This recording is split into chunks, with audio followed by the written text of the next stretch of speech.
রাজধানী সহ দেশের বিভিন্ন স্থানে বিক্ষোভ, শিক্ষার্থীদের সঙ্গে ছাত্রলীগের সংঘর্ষ। ৫ কোটি টাকার বিনিয়োগ হারালো 10 মিনিট স্কুল। ঢাকা মেডিকেলের জরুরি বিভাগে লাঠি হাতে ঢুকে পড়েছেন বেশ কয়েকজন যুবক। পাকিস্তানের সেনানিবাসে আত্মঘাতী হামলা, ৮ সৈন্যসহ নিহত ১৮। শিক্ষার্থী বিক্ষোভের ঘটনা পর্যবেক্ষণ করেছে ও সহিংসতার নিন্দা জানাচ্ছে যুক্তরাষ্ট্র। এরপর আরও জানিয়ে দিচ্ছি, ডান কানে বড় ব্যান্ডেজ নিয়ে দলের জাতীয় সম্মেলনে ট্রাম্প। এতক্ষণ শুনছিলেন সংবাদ শিরোনাম, এবার বিস্তারিত। তার আগে বন্ধুরা, আপনারা কে কোন জেলায় থেকে দেখছেন অবশ্যই কমেন্ট করে জানাবেন। নিত্য নতুন দেশি বিদেশি সংবাদ পেতে অবশ্যই আমাদের চ্যানেলটি সাবস্ক্রাইব করবেন, ভিডিওগুলো শেয়ার করবেন। ধন্যবাদ। এখন থাকছে বিস্তারিত। চীন সফর নিয়ে আয়োজিত রোববারের সংবাদ সম্মেলনে কোঠা সংস্কার আন্দোলনের প্রসঙ্গে করা এক প্রশ্নের জবাবে প্রধানমন্ত্রী শেখ হাসিনা বলেন, মুক্তিযুদ্ধ নিয়ে এত কেন ক্ষোভ? মুক্তিযুদ্ধের নাতিপুতি কিছুই পাবে না, তাহলে কি রাজাকারের নাতিপুতিরা সবকিছু পাবে? প্রধানমন্ত্রীর বক্তব্যে ক্ষোভে ফেটে পড়েছেন কোঠার বিরুদ্ধে আন্দোলনকারী শিক্ষার্থীরা। একই ধারাবাহিকতায় সোমবার দেশের বিভিন্ন বিশ্ববিদ্যালয়ে সাধারণ শিক্ষার্থীদের উপর ছাত্রলীগ হামলা চালায় বলে অভিযোগ পাওয়া যায়। এতে আহত হয়েছেন কয়েকশো শিক্ষার্থী। কোঠা সংস্কার ও সারা দেশের শিক্ষার্থীদের উপর হামলার প্রতিবাদে বিক্ষোভ করেছেন শিক্ষার্থীরা। এতে পাবলিক বিশ্ববিদ্যালয়ের শিক্ষার্থীদের পাশাপাশি কলেজ ও বেসরকারি বিশ্ববিদ্যালয়ের ছাত্রছাত্রীরা যোগ দিয়েছেন। মঙ্গলবার সকাল রাজধানী সহ দেশের সকল স্থানে বিক্ষোভ করতে দেখা যায়। যাত্রাবাড়ি কোঠা বিরোধী আন্দোলনকারী শিক্ষার্থীদের উপর হামলার প্রতিবাদে ঢাকা চট্টগ্রাম মহাসড়ক অবরোধ করে বিক্ষোভ করেছেন শিক্ষার্থীরা। সকাল 10:30টায় ঢাকা চট্টগ্রাম মহাসড়কের কাজলা মেয়র মোহাম্মদ হানিফ ফ্লাইওভারের টোল প্লাজার সামনে শিক্ষার্থীরা অবস্থান নেন। এ সময় ঢাকা চট্টগ্রাম মহাসড়কে সব ধরনের যান চলাচল বন্ধ হয়ে যায়। অফিসগামী সহ বিভিন্ন শ্রেণী পেশাগত শত শত মানুষকে পায়ে হেঁটে চলাচল করতে দেখা যায়। শিক্ষার্থীদের মিছিলে অংশগ্রহণ করতে বিভিন্ন কলেজ শিক্ষার্থীরা মিছিলে মুখরিত হয়ে ওঠে গোটা এলাকা। মিছিলে তাদের স্লোগান ছিল, প্রধানমন্ত্রীর বক্তব্য ভুয়া ভুয়া, কোঠা আন্দোলনের উপর হামলা কেন, বিচার চাই বিচার চাই, তুমি কে আমি কে, রাজাকার রাজাকার, আমার সোনার বাংলায় বৈষম্যর ঠাঁই নাই, কোঠা না মেধা মেধা, আপোষ না সংগ্রাম সংগ্রাম সংগ্রাম। গাবতলী থেকে সদরঘাট বেড়িবাঁধ সড়ক আটকে বিক্ষোভ করেছেন বেসরকারি বিশ্ববিদ্যালয়ের শিক্ষার্থীরা। বেলা 11টার দিকে বিক্ষোভ শুরু করেন তারা। এদিকে ইউল্যাব বাংলাদেশের ইউনিভার্সিটি সহ বেশ কয়েকটি শিক্ষা প্রতিষ্ঠানের শিক্ষার্থীরা অংশগ্রহণ নিয়েছে। শিক্ষার্থীদের অবস্থানে বেড়িবাঁধ সড়কে তীব্র যানজট হয়ে যান চলাচল বন্ধ হয়ে গেছে। বনানী এলাকায় আন্দোলন করেছেন প্রাইম এশিয়া বিশ্ববিদ্যালয়ের শিক্ষার্থীরা। দুপুর 12টার দিকে কয়েকজন শিক্ষার্থী জড়ো হয় সড়ক অবরোধ করে এই আন্দোলন করেছেন। এতে বনানীর এলাকা সম্পূর্ণ যান চলাচল বন্ধ হয়েছে। অবরোধের কারণে বিপুল সংখ্যক যানবাহন আটকে আছে। শিক্ষার্থীরা বিভিন্ন স্লোগান দিয়ে যাচ্ছেন। বনানী থানার ওসি কাজী শাহান হক বলেন, দুপুর 12টার দিকে প্রাইম এশিয়া ইউনিভার্সিটির শিক্ষার্থীরা বনানীর সড়ক অবরোধ করেছে। তাদের বোঝানো হচ্ছে যেন তারা রাস্তা থেকে সরে যায়। ঘটনাস্থলে পর্যাপ্ত সংখ্যক পুলিশ সদস্য মোতায়েন রয়েছে পরিস্থিতি নিয়ন্ত্রণ আনতে। এই মুহূর্তে বনানী এলাকার সব যান চলাচল বন্ধ রয়েছে। বাড্ডায় সড়ক অবরোধ করেছে আন্দোলন শুরুতে ব্রাক বিশ্ববিদ্যালয়ের শিক্ষার্থীরা।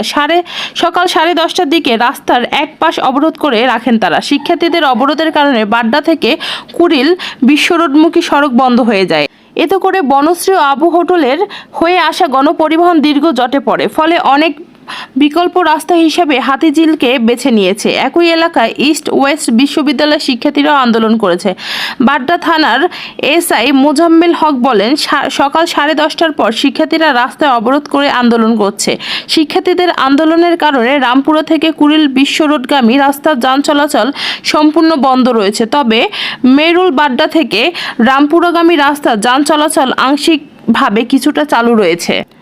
রাজধানীর নতুন বাজারে বেসরকারি ইউনাইটেড ইন্টারন্যাশনাল ইউনিভার্সিটি শিক্ষার্থীদের সাথে ছাত্রলীগের সংঘর্ষ হয়েছে। বেলা 11:45 দিকে সংঘর্ষ ঘটনা ঘটেছে বলে জানান ডিএমপির বাড্ডা জেনারেল সহকারী পুলিশ কমিশনার রাজন কুমার সাহা। কোঠা সংস্কার ও সারা দেশের শিক্ষার্থীদের উপর হামলার প্রতিবাদে আন্তর্জাতিক ইসলামী বিশ্ববিদ্যালয় চট্টগ্রামের শিক্ষার্থীরা সীতাকুণ্ডে ঢাকা চট্টগ্রাম মহাসড়ক ও রেলপথ অবরোধ করেছে। বেলা 11টার দিকে শিক্ষার্থীরা ক্যাম্প থেকে রাস্তায় নেমে আসেন। 5 কোটি টাকার বিনিয়োগ হারালেন 10 মিনিট স্কুলের প্রতিষ্ঠাতা ও সিইও আরমান সাদিক। মঙ্গলবার 16 জুলাই সকাল 11টায় 10 মিনিট স্কুলের জন্য 5 কোটি টাকার বিনিয়োগ প্রস্তাব বাতিল করার বিষয়টি জানিয়েছেন ডাক, টেলিযোগাযোগ ও তথ্য প্রযুক্তি প্রতিমন্ত্রী জুনাইদ আহমেদ পলক। ফেসবুক পোস্টে তিনি জানান, 10 মিনিট স্কুলের জন্য 5 কোটি টাকা বিনিয়োগ প্রস্তাব স্টার্ট আপ বাংলাদেশের লিমিটেডের পক্ষ থেকে বাতিল হলো।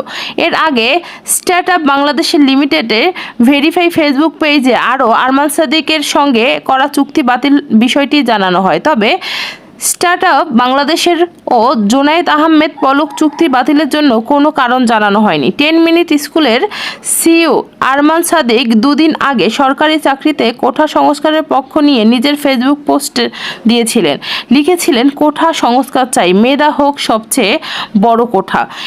এছাড়া সোমবার ঢাকা বিশ্ববিদ্যালয়ে আন্দোলনকারী শিক্ষার্থীদের উপর ছাত্রলীগের হামলার প্রতিবাদ জানান আরমান সাদিক।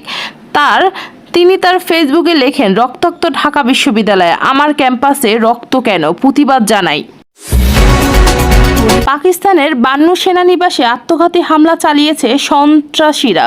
এতে এই ক্যাম্পের 8 সেনাসহ 18 জন নিহত হয়েছেন। মঙ্গলবার পাকিস্তান ভিত্তিক সংবাদ মাধ্যম দ্য নিউজ ইন্টারন্যাশনালে এক প্রতিবেদনে এসব তথ্য জানানো হয়েছে।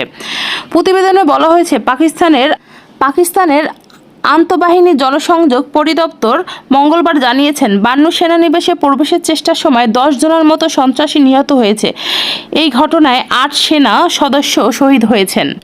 এক বিবৃতিতে আইএসপিআর বলেছেন, 10 জনের একটি সন্ত্রাসী দল 15 জুলাই ভোর রাতে বান্নু সেনানিবাস হামলা চালায়। তবে নিরাপত্তা বাহিনীর সদস্যরা বুঝতে পেরে তাদের হামলা ব্যর্থ করে দেয়। সেনাবাহিনীর মিডিয়া ইউং জানিয়েছেন, যখন তাদের আক্রমণে ব্যর্থ হয় তখন সন্ত্রাসীরা সেনানিবাসের আত্মঘাতী হামলা চালায়। তাদের আত্মঘাতী বিস্ফোরণে দেয়ালের একটি অংশ ধসে পড়ে এবং পার্শ্ববর্তী অবকাঠামো ক্ষতিগ্রস্ত হয়। এতে 8 সেনা সদস্য সহ ওই 10 সন্ত্রাসী নিহত হয়েছেন। আইএসপিআর ওই 8 সেনা সদস্যের পরিচয় জানিয়েছেন। তারা হলেন নায়েব সুবেদার মোহাম্মদ শেহজাদ, হাবিলদার জিলু হোসেন, হাবিলদার শাহজাদ আহমেদ, সিপাহী আশরাফ হোসেন খান, সিপাহী সোবহান মজিদ, সিপাহী ইমতিয়াজ খান, সিপাহী আরসালান আসলাম ও ফ্রন্টিয়ার কনস্টেবলিয়ান ল্যান্স নায়েক সবজ আলী। বাংলাদেশের কোঠা সংস্কার আন্দোলনকারী সাধারণ শিক্ষার্থীদের উপর ছাত্রলীগের হামলার নিন্দা জানিয়েছেন যুক্তরাষ্ট্র। পাশাপাশি জানিয়েছেন, তারা পুরো বিষয়টির উপর নজর রাখছেন। মার্কিন পররাষ্ট্র দপ্তরের নিয়মিত সংবাদ সম্মেলনের স্থানীয় সময় সোমবার সাংবাদিকদের প্রশ্নের জবাবের মুখপাত্র মিথাউ মিলার এই কথা জানান। ব্রিফিংয়ের এক সাংবাদিক প্রশ্ন করেন, বাংলাদেশের সরকারি চাকরিতে মেধাভিত্তিক নিয়োগের পক্ষে এবং কোঠা বাতিলের দাবিতে গত কয়েকদিন ধরে সাধারণ শিক্ষার্থীরা বিক্ষোভ করছে। ক্ষমতাসীন প্রধানমন্ত্রীর আন্দোলনকারীদের হুমকি দেওয়ার পর ক্ষমতাসীন দলের শাখা বাংলাদেশের ছাত্রলীগ হামলা চালায় এবং এতে প্রায় 500 শিক্ষার্থী আহত হয়েছেন। আহত শিক্ষার্থীদের হাসপাতালের জরুরি বিভাগে চিকিৎসা নিতে গেলে সেখানেও ঢুকে তাদের উপর হামলা চালিয়েছে ছাত্রলীগের নেতাকর্মীরা। বাংলাদেশের চলমান এই বিক্ষোভ নিয়ে আপনাদের অবস্থান কি? জবাবে মিথাউ মিলার বলেন, বাংলাদেশের রাজধানী ঢাকাসহ বিভিন্ন জায়গায় ব্যাপকভাবে ছড়িয়ে পড়া শিক্ষার্থীদের বিক্ষোভের বিষয় সম্পর্কে যুক্তরাষ্ট্র অবগত আছে এবং আমরা বিষয়টি পর্যবেক্ষণ করছি। তিনি হামলার শত শত আহত ও 2 জনের শিক্ষার্থী নিহতের কথা উল্লেখ করেছেন। বাংলাদেশের গণমাধ্যমের এই তথ্য না এলেও তিনি কোথাও থেকে এই তথ্য পেয়েছেন বা নিশ্চিত করেছেন তা জানাননি। মিলার আরও বলেছেন, মত প্রকাশের স্বাধীনতা ও শান্তিপূর্ণ সমাবেশ যে কোনো বিকাশমান গণতন্ত্রের জন্য অপরিহার্য ভিত্তিক হিসেবে কাজ করে। আমরা শান্তিপূর্ণ আন্দোলনকারীদের বিরুদ্ধে যে কোনো ধরনের সহিংসতা নিন্দা করছি। এছাড়া যারা এই সহিংসতার শিকার হয়েছেন তাদের প্রতি আমাদের সমবেদনা প্রকাশ করছি। রিপাবলিকান পার্টির জাতীয় সম্মেলনের ডান কানের বড় একটি ব্যান্ডেজ নিয়ে ডোনাল্ড ট্রাম্পকে হাজির হতে দেখা গেছে। স্থানীয় সময় গতকাল সোমবার অঙ্গরাজ্যের মিলওয়াকিতে রিপাবলিকান পার্টির জাতীয় সম্মেলন শুরু হয়। সম্মেলনের আগামী নভেম্বর অনুষ্ঠানে মার্কিন প্রেসিডেন্ট নির্বাচনে ট্রাম্পকে আনুষ্ঠানিকভাবে প্রার্থী হিসাবে মনোনয়ন দিয়েছেন রিপাবলিকান পার্টি। তার রানিং মেট ওহাইও অঙ্গরাজ্যের সিনেটর জেডি ভ্যান্স গতকাল শনিবার পেনসিলভানিয়ার নির্বাচনী সমাবেশের বক্তব্য দেওয়ার সময় ট্রাম্পকে লক্ষ্য করে যে গুলি ছোড়ার হামলাকারী গুলি ট্রাম্পের কানে লেগে যায় এবং তাকে রক্তাক্ত অবস্থায় মঞ্চ থেকে সরিয়ে নেওয়া হয়। পরে তিনি হাসপাতালে চিকিৎসা নেন। গুলির ঘটনার পর ট্রাম্প সামাজিক যোগাযোগ মাধ্যমে বলেছেন, আমি মিলওয়াকিতে তার সফর 2 দিন বিলম্বিত করার কারণ ভাবছিলাম, কিন্তু পরে সিদ্ধান্ত নেই একজন শুটার বা সম্ভাব্য আত্মাইয়ের জন্য তিনি তার সফরসমূহর বদল আনতে পারেন না। গুলিতে আহত হওয়ার পরদিন রোববার মিলাওয়াকিতে পৌঁছান ট্রাম্প। মিলাওয়াকিতে 15 জুলাই রিপাবলিকান পার্টির 4 দিনব্যাপী জাতীয় সম্মেলন শুরু হয়। প্রথম দিনই সম্মেলনে হাজির হন ট্রাম্প। শনিবার গুলির ঘটনার পর এই প্রথম প্রকাশ্য কোনো অনুষ্ঠানে হাজির হলেন ট্রাম্প। ছবিতে দেখা যায় ট্রাম্পের ডান কানে বড় একটি ব্যান্ডেজ। ব্যান্ডেজটি দূর থেকে স্পষ্টভাবে দৃশ্যমান।